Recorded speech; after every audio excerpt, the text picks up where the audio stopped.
સોમનાથ ચોપાટી પર પ્રવાસીઓની અવરજવર બંધ કરાઈ. અરબી સમુદ્રમાં સર્જાયેલ શક્તિ ચક્રવાતના પગલે સમુદ્રમાં કરંટ. તકેદારીના ભાગરૂપે સોમનાથના સમુદ્ર કિનારા પરની ચોપાટી પર પ્રતિબંધ. ચોપાટી જવાના માર્ગ પર બેરિકેડ સાથે પોલીસ બંદોબસ્ત તૈનાત કરાયો. આ ઉપરાંત જિલ્લા વહીવટીતંત્ર દ્વારા તમામ સરકારી કચેરીઓના અધિકારી તથા કર્મચારીઓને તારીખ 10 ઓક્ટોબર સુધી હેડક્વાર્ટર છોડવા મનાઈ કરવામાં આવી છે.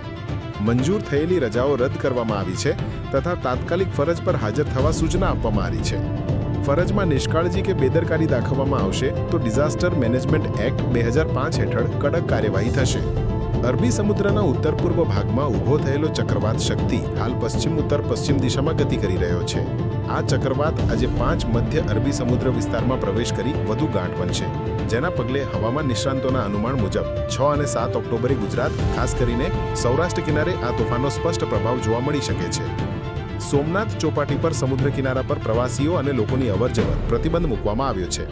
વેરાવળ બંદર પર 3 નંબરનું સિગ્નલ લગાવી દેવામાં આવ્યું છે. માછીમારોને દરિયો ના ખેડવા અને ફિશિંગમાં ગયેલી બોટોને નજીકના બંદર પર લંગરી સુરક્ષિત રહેવા જણાવ્યું છે.